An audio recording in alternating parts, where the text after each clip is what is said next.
Hari muri gare nini yuzuyemo urusaku rw'imodoka, moto, amaradiyo, abamamaza ibicuruzwa n'urw'abantu b'urujya n'uruza baturukaga hirya no hino baje gutega imodoka ziberekeza mu byerekezo bitandukanye. Umusore umwe wari wakatishije itike wari ugiye gutegereza amasaha 3 ngo imodoka yateze igende, yahagurutse muri gare ajya mu isoko ryari inyuma yayo agiye kugura ibikoresho. Yanyuze ku ruhande rwo hirya agenda areba mu byaraho byose ngo arebe ko abonamo ibyo ashaka, cyane ko yari yizeye kubigura kuri make. Mu ruhande rwo hino naho haturukaga umukobwa waburaga iminota 30 gusa ngo ahaguruke, nawe waje kugura udukoresho yari akeneye. Kimwe n'uwo musore yari yizeye kutugura kuri make, ahera ku ruhande rwo hino agenda areba ko atubona. Bakomeje gushakisha ibyo bikoresho barabibura, bombi bigira inama yo kurebera mu mazu muri za butike bakareka gushakira hanze. Mu buryo nabo batari baziranyeho, dore ko nta n'umwe wari uzi undi, bagiye berekeza mu muryango umwe. Bageze imbere yawo kuko ari mugari, bombi barinjirana ku buryo umusaza wacuruzaga yagize ngo bavuye ahantu hamwe bazanye kugura ibintu bimwe.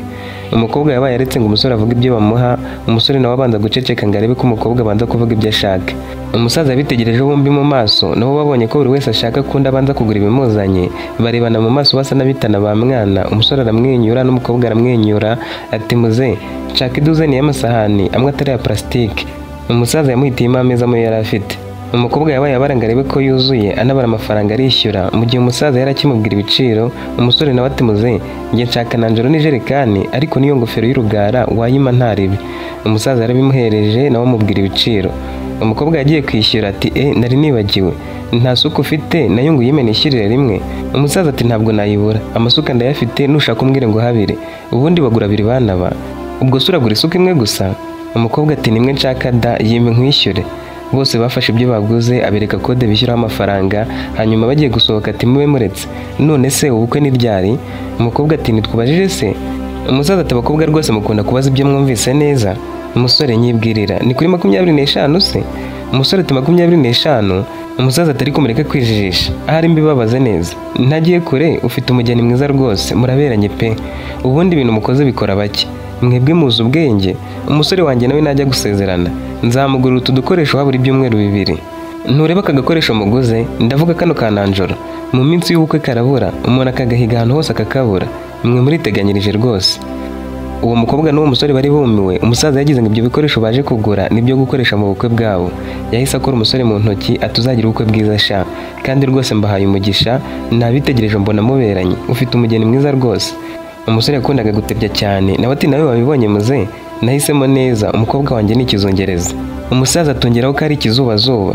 Bose barasetse, umukobwa agira udusoni areba hasi. Umusaza ati ntureba maze muzagira ubukwe bwiza. Umusore turakoze muze, reka tugende nawe usigara amahoro kandi ugira akazi keza. Bagize hanze baraturika baraseka. Umukobwa ati uzi kuriya musaza ari mukuri koko, ibi bintu babigura bari gutegura ubukwe. Umusore yari mu rusaku rwinshi ntiyamwumva neza, amusubirishamo. Umukobwa ati ndi kwihuta bye, gusa navugaga ko nyine ibi bintu babikoresha mu bukwe. Umusore ati koko se, sawa bye, urugendo rwiza. Imodoka yari itangiye gukata iri kureba mu cyerekezo cy'umuhanda yari igiye kunyuramo. Umukobwa yagiye yiruka yinjiramo. Shoferi ati njye ntabwo njya ndenza isaha, ubwo nari ngusize. Yicaye mu modoka iragenda. Umusore nawe akomeza gutegereza ko amasaha agera imodoka ikaza akajya aho yari agiye. Bidatinze yaraje nawe afata utwo arinjira, ava muri gare aragenda. Iminsi yaricumye, ukwezi kurashira n'ukundi kurarangira, bigera ubwo umwaka wose warangiye. Wa musore yari mu yindi gare afite agatelefoni ka matushi yacanganyukiye asa n'uwataye ubwenge. Yagiye aho bakatira amatike, yishyura 1/2 mu ntoki, andabwira uwakataga amatike ngo agiye kuyamwohereza kuri telefone. Yinjiye mu modoka afata umwanya wahagana inyuma, ariko atari ku ntebe za nyuma. Uwakataga amatike nawe agenda yishyuza ab'imbere bari binjiye batarishyura n'abakatira amatike. Bose yamaze kubakatira, mu modoka buramo umwanya umwe, hinjira umukobwa wari uje ari uwa nyuma, ihita yuzura. Yicaye imbere wa musore gusa ntiyamureba mu maso kuko ari yubitse umutwe. Yishyuje uwo mukobwa amafaranga 2,000 amuha itike, hanyuma abwira wa musore ati ishyura amafaranga asigaye imodoka ihaguruke. Umusore yamubajije imibare ya kode kugira ngo yishyure, undi ayimubwira yishimye amwenyura. Umusore agiye kwishyura abona ubutumwa bumubwira buti iki gikorwa ntikibashije gukunda, mutegereze nyuma y'amasaha 72. Yarongera aragerageza, yereka uwo mugabo ko kwishyura biri kwanga. Nawe ati n'ubundi amafaranga yo kuri telefone sinayashakaga, ahubwo wanciye muri humye, umpa make ndabyemera, nakoze ikosa sinakabaye nayashyikiriye atuzuye, gira vuba icyo gihombe. Umusore ati reka mpamagara umuntu mubwire kode yashyireho. Uwo mugabo atari kubasaza sha, nta n'isoni, wowe uratinyuka ukavuga ko nta mafaranga ufite namaze kugukatira itike. Yimereza usohoke ninjiriza undi, iyo tike nyimwihere ngusubize igihombi cyawe, wenda uraza kubona umuntu uguhaye amafaranga indi modoka yaje. Yahise amuteza abandi ati habuze umuntu uguriza uyu musore igihombera. Bose basakurije hejuru bati ninde wo kumuguriza se, yaje gutega nta mafaranga afite. uwo mugabo nawe ati nabasubize nanjye numva ukuntu yemeye ko mukatira itike kandi nta mafaranga afite. Shoferi yatangiye kurakara ati nimumusore vuba mwinjiza undi njye muri kunkereza, ubu nakabaye namaze gusohoka muri gare. Uwo musore yabwiye uwo mugabo ati tuza nyaguye kuri telefone ndarenza aho yo gukata. Nawe ati sohoka ujye kuyabikuza njye nta mwanya mfite wo kujya mu ba agent. Umusore aterega nibwiraga ko iyo ukoresheje simu swap womere kubikuza amafaranga ariko byanze, nawe wabibonye ko nakwishyuye bikanga. Yakomeje kumwinginga ageze hamwemerera guhamagara uwo muntu ariko akarenza aho yo gukata. Yahamagaye umukobwa bakundana ngo yohereze igihumbi arenzaho nayo kubikuza abona uko yishyura asanga ahuze.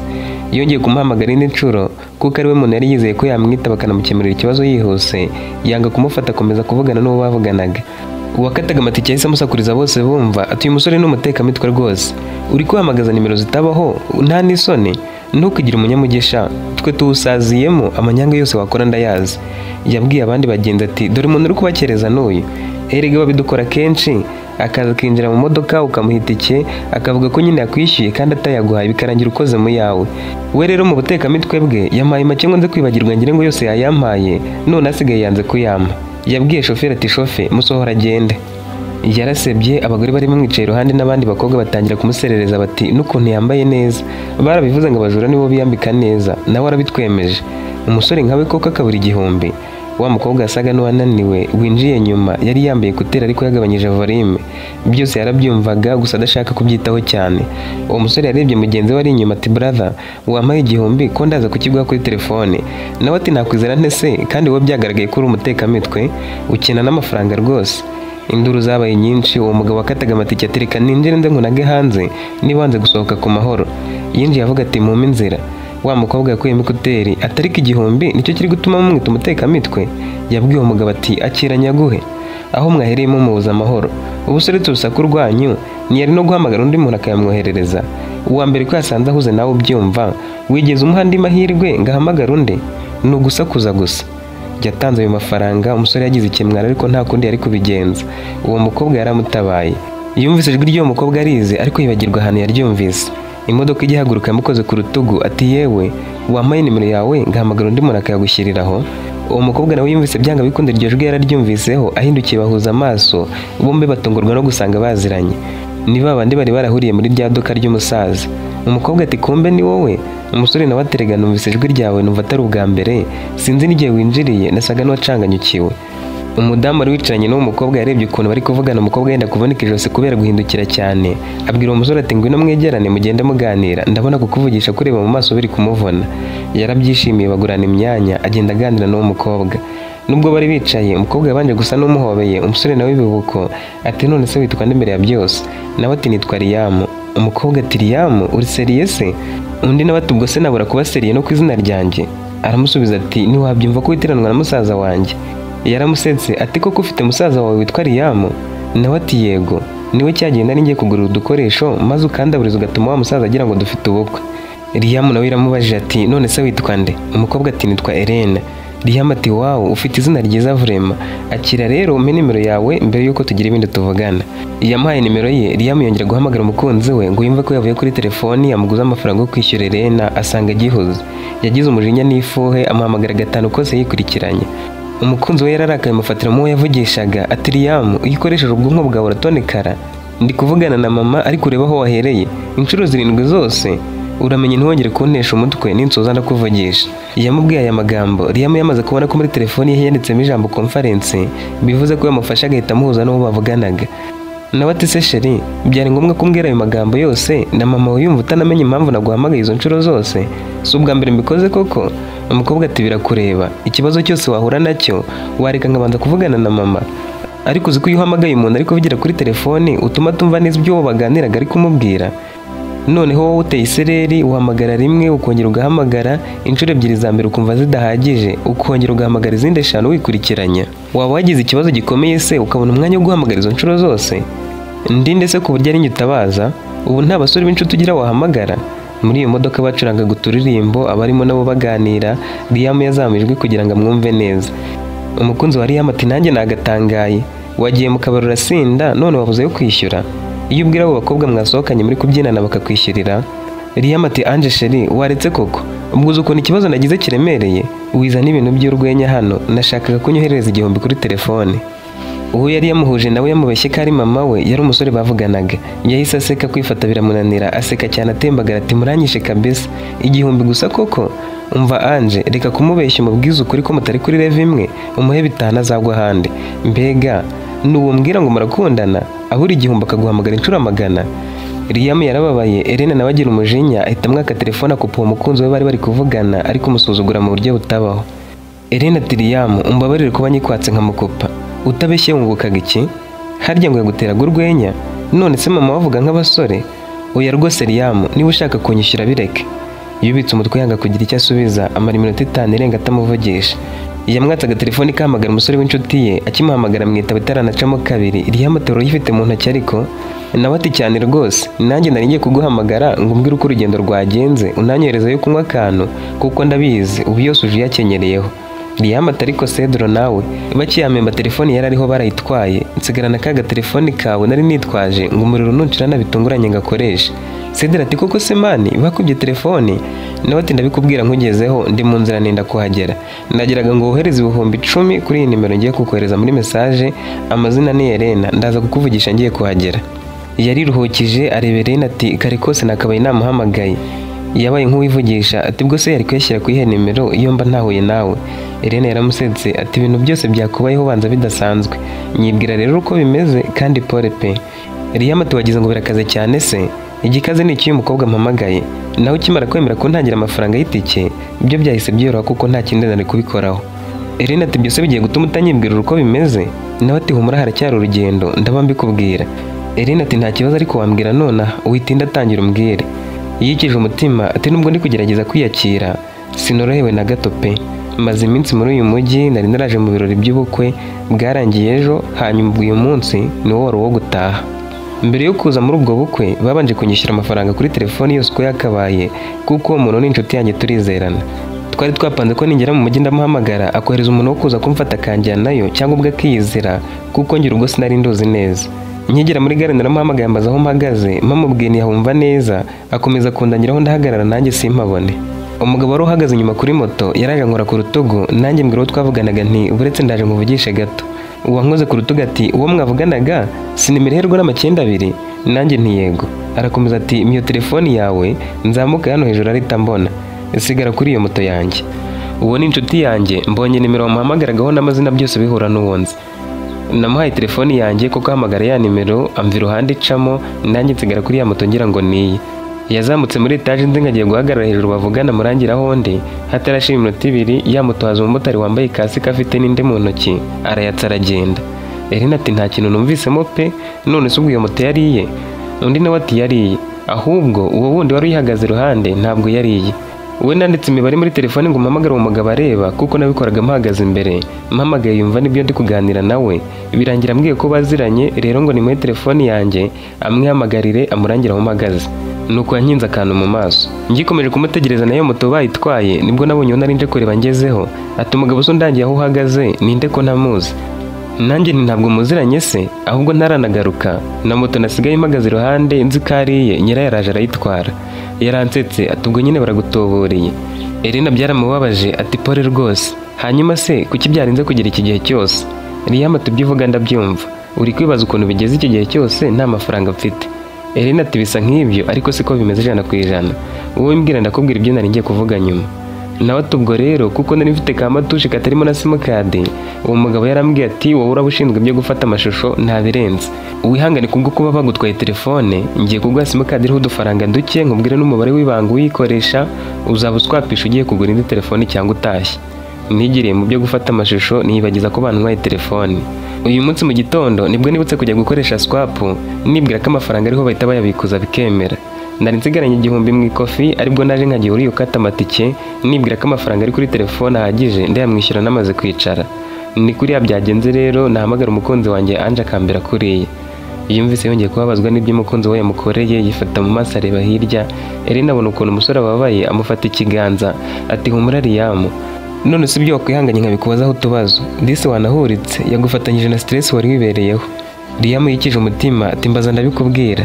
Kubera gukomeza kuganira, imodoka yinjiye muri gare atarabimubwira bahita basohoka. Gusa kuko kuri telefone ya Elena hariho amafaranga ye, yanze guhita agenda, babanza kujya ku mu agent barayabikuza. Liam ati waje tukajyana muri kantine se nkabikubwira mbere yuko dutandukana. Yarabyemeye bajya gusangira. Noneho Liam ati mbaza rero icyo utumvise n'iki buriya ra? Elena ati ntabwo umukobwa yakuvugisha kuri yamukundana biri seriye. Aho ntiyaba yaragukatiye ukaba ukimwihomaho? Aramusubiza turebye wasanga ibyo uvuze harimo ukuri. Uriya mukobwa najyaga nsanga ahuze akambwira ko ari kuvugana na mama we ngahita nkupa yahuguka tukavugana. Nanjye najyaga mbikeka ko ari kuvugana n'abandi basore ariko nta gihamya nari mfite kandi ntacyo nari kurenzaho kuko inshuro imwe nabimubajije yaranyishe. Nanjye nari mbizi rero ko ari umusore bari kuvugana.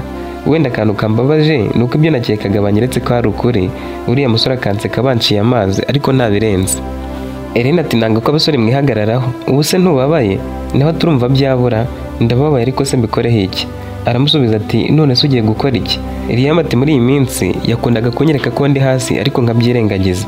Byari bigeze aho nanjye numva ko ngomba kubivamo. Impamvu ya nyayo yabonetse rero. Buriya umuntu atagukunda ugakomeza guhatiriza abifata nko kugukatira bifite igisobanuro cyumvikana. Nta kintu ndakora uretse kumureka.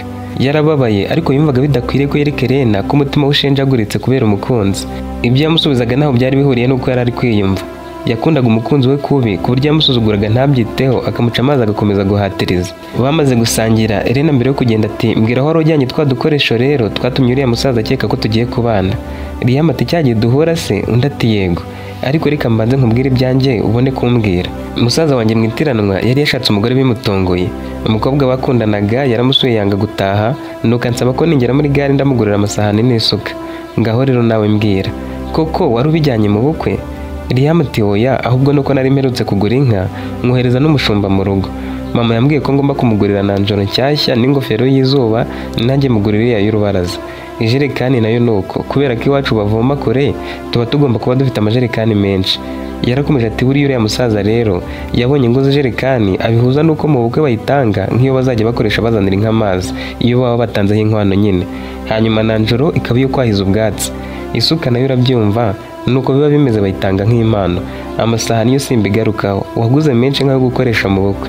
Elena tuzi ko ari byo koko? Ubwo bivuze kuba muri ghetto? Aramusubiza ati mba muri ghetto twahuye ngiye gusura iwacu cyagiye. Elena bati ngenda kibera mu rugo. Urabona ko iyi gare ariyo twahuriyemo bwa mbere. Icyo gihe nari mvuye iwacu nteze ngiye kwa musaza wanjye. Aba muri uriya mujyi twahuriyemo. Basezeranyeho buri umwe afata akamoto Liam mu cyerekezo kimwe Elena nawe mu kindi. Akigera muri ghetto aho yabanaga na wa musore Cedro yamubwiye ibyamubayeho byose atari ko nta kintu kimbabaje nk'ibyo Ange yankoreye.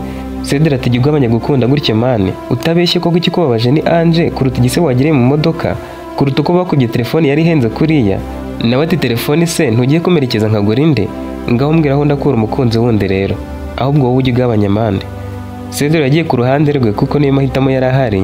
Ati nibyo kubuza ko umuntu agukunda gukina kuriya birababaje ariko Ange twajyaga tuvugana reka muhamagare buriya arambwira impamvu. Cedro yajyaga amuhamagara bakiganirira biraho amuhamagara nawe yumva uwo mukobwa mu kumwitaba abanza kumubaza ati uri kumwe na Liam? Nawe ati wapi. Umukobwa ati Liam niwe watumaga nkuvugisha rero ubwo nawe nyine umpa amahoro. Yahise amukupa. Cedro araseba ati Liam umureke kabisa biragoye ariko gerageza urebe ko wakomeza ubuzima. Bagiye kugura telefone nshyashya Liam yakira ko atakiri kumwe na Ange. Nka nyuma y'icyumweru yigira inama yo guhamagara Elena ngo amubaze niba yarageze iwabo amahoro. Nawe ati meze neza nabuze nimero yawe ngo nkwihamagarire cyagiye watwaye iyanjye ntiwami yawe.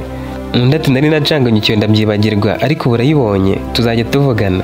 Bakomeje kujya baganira nka rimwe mu cyumweru birakomeza bakajya baganira kabiri mu cyumweru birangira batangiye kujya bavugana inshuro zirenze imwe ku munsi kandi bandikirana babazanya amakuru. Liam yagize aho yumva atakiyumvamo Ange atangiye kwikundira Elena. Mu gitondo yabyukaga nta wundi muntu ashaka kuvugisha uretse we nawe mu masaha ya saa sita akamutungura akamubaza ibyarimo. Yari yaragurishije inka ze zose ariko baka inzu nziza mu gace k'iwabo. Kubera ko yabonaga nta kiburanga aba yashaka umugore yabajije Elena ibijyanye n'urukundo rwe amubwira ko yahisemo kuba atagira umukunzi ku bushake. Gusa yamusabye kumubwira impamvu abimubajije. Liam ati bibaye byiza wareka nkazabikubwira turi kumwe. Ku munsi wo guhura yajyanye na Cedro kugira ngo ibyo aramubwira natabyakira bikamugiraho ingaruka mbi kubyakira bikamunanira wenda aze kumutwara mwiyegamije. Elena yaraje baraganira Cedro abaha umwanya. Liam ageze ati Elena nsigaye niyumva ukundi nyuma y'uko mpuye nawe. Wantabaye utazi ko ari njye utabaye nanjye ntazi ko ari wowe. Kiriya gihe warantabaye ndishima ariko nyuma yaho nibwo wantabaye kurushaho. Elena ati kandi tutarongeye kubonana none se urumva utabeshye? Aramusubiza ati simbeshya kuko nubwo cyagiye nakubwiye ko Ange ngiye kumwikuramo ariko ntibyari binyoroheye. Amajoro yose nararaga mutekerezaho kumwikuramo byarananiye. Nagize agahenge uko njye nawe dutangiye kuvugana buri munsi ugatuma nongera kwiyubaka. Ni ukuri wamfashije gukira ibikomere kandi ungeze kuri rwa rwego rwiza numva ko byose byarangiye mvuyemo. Ellen ati none se ibyo nibyo byatumye umbaza niba mfite umukunzi ukansaba ko duhura? Liam ati hoya siyo mpamvu gusa. Ahubwo kubica hirya no hino kandi aribyo naguhamagariye reka mbireke. Ntakubeshye nkubwije ukuri nta kintu ntekereza ngo nkuburemo. Ntekereza ejo hazaza hanjye ukabyitambikamo nkabona naho turi kumwe. Iyo mbabaye niwe mpamagara bwa mbere haba akantu gashimishije bikabuko. Nabitekerejeho nibaza ibibazo bitagira ingano nsanga ngukunda. Ndagukunda ndagukunda. Nta kindi cyatumye ngusaba ko tubonana. Ellen yabuze icyo asubiza agira isoni areba hirya no hino none haraseka ati dore disi wari ugiye guhwera. Bose barasetse ati ubwo si umbwira ko nkunda kare cyangwa ukabimbwira kuri telefone ukareka kunyicisha amatsiko. Liam ati byari kungora. Ellen ati yego noneho rero ubivuze bikoroheye mbase ongera usubiremo ukuntu uvuze ko nkunda. Yabisubiyemo Ellen araseka cyane ahita amuhobera ati merci Liam nari mbize rega. Liam ati wari uzi bikise? Byanze kumusubiza ati reka twinywera agafanta dutahe ngere mu rugo hakiri kare. Liam ati ntacyo bivugaho se?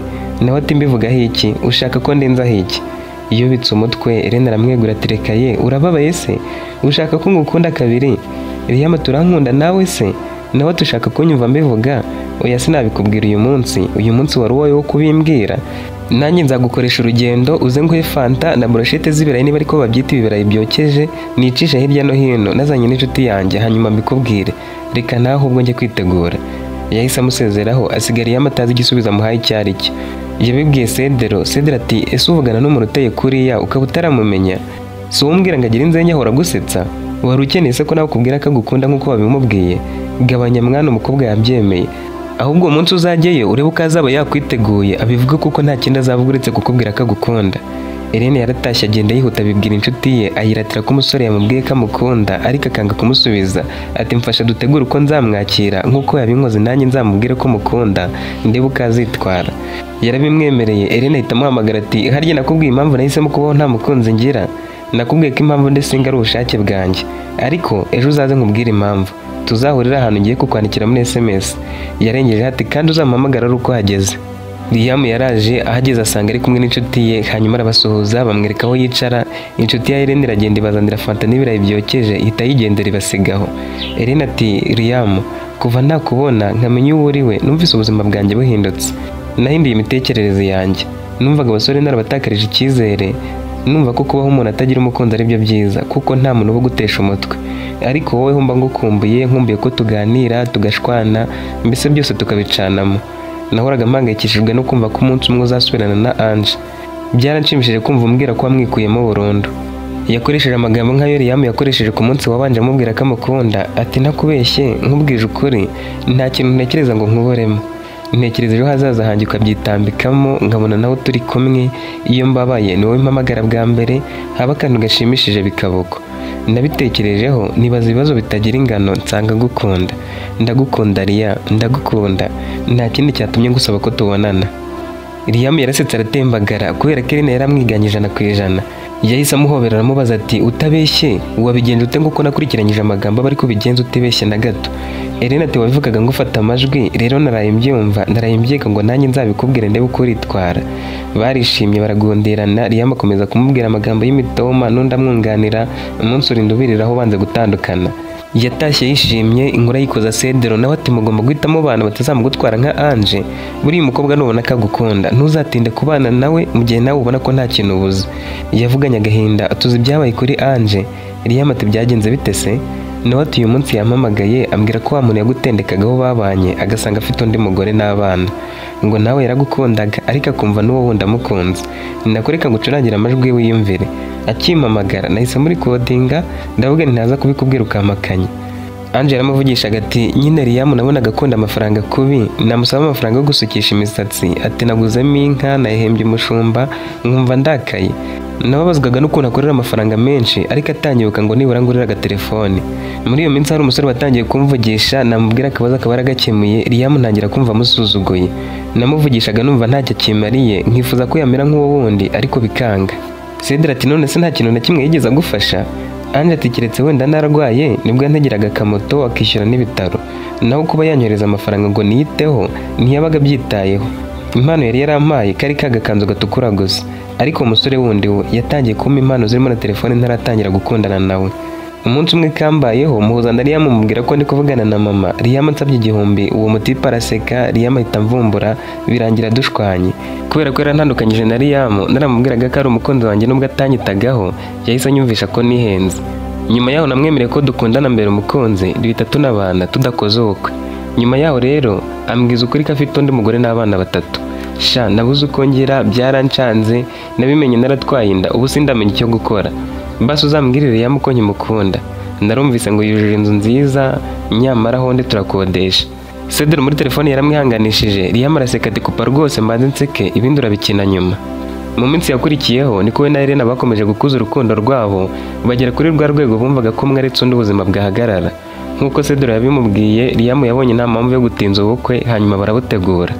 Bamaze kubutegura neza, bibukiranye ibya wa musaza wabibeshyeho bwa mbere akagira ngo bagiye kubana. Basubiranyeyo ngo bariho bagura ibyo bikoresho bari kwifashisha mu bukwe. Umusaza yarabonye ahita bamenya ati muragarutse, ubukwe bwagenze neza. Nabo bati nta bukwe twigeze dukora muze, ubu nibwo tugiye kubukora. Umusaza ati none se bwishwe niki? Cya gihe byarangiye butabaye? Liam ati wagize ngo twari tunaziranye se? Watubwiye ko tuberanye ndabyemera, ariko buri wese yarajukwe. Umusaza yarasetse ababaza ibya mbere aho bari babijyanye, baramubwira ababaza uko nyuma baje kumenyana bakagera nubwo bakundana. Nabo bati twavuga ko ari we waduhuje, ni nayo mpamvu tuje kugurira hano. Umusaza yarishimye atumva niba ari njye wabahuje, ibyo mukenera byose ntimunyishyure, nanjye ndaba mbatwereye. Nagize ngo murakundana nabibeshyeho, ariko namwe mwarancanze, nabonye muri kwigurira ibikoreshwa mu bukwe da. Gusa Imana ishimwe ubwo ibyo naketse bibaye impamo, erega muraberanye. Umusaza arabibahaye banamuha ubutumira bwakirana yombi, ati nzabutaha rwose. Mbere yuko bagenda arababwiye ati bana ba mubikoze neza rwose, buriya nta cyiza cyo gushinga umuryango wishingiye. Mu byiza byose wabura muri iyi si ntihazabemo kubura ubukwe. Wabura byose ukiyima byose, ariko ikintu gikomeye utakwima ukiri umujene ni ibyishimo by'ubukwe. Baramushimiye bagenda baseka umuhanda wose bavuga bati twibona inshuti y'umuryango. Ku munsi w'ubukwe umusaza yitabiriye yambaye neza. Mu gihe cyo gutanga impano abantu bifotoreza no kubageni, nawe yahagurukanye ibahasha arifotoza anasaba ijambo. Yavugiye muri mikoro yarangurijwe cyane ati mwa basore n'inkumi mwe muri hano, nta fiyeri ruruta ubukwe. Rwose mu byo mupanga ntibukaburemo. Umuntu wese uri kunyumva buriya uzakora ubukwe. Ubu se murabona tutishimye? Ibi byishimo wabikura he handi? Na inkuru yacu irangiriye, ngushimira wowe wigejeje ku musozo. Niba hari isomo wakuyemo rishobora gufasha abandi, ntugende utari dusangije. Gukora like nicyo kimenyetso cy'uko wayikunze, ntugende utabikoze. Naho ubutaha ntuzacikwe n'izindi nkuru nk'izi.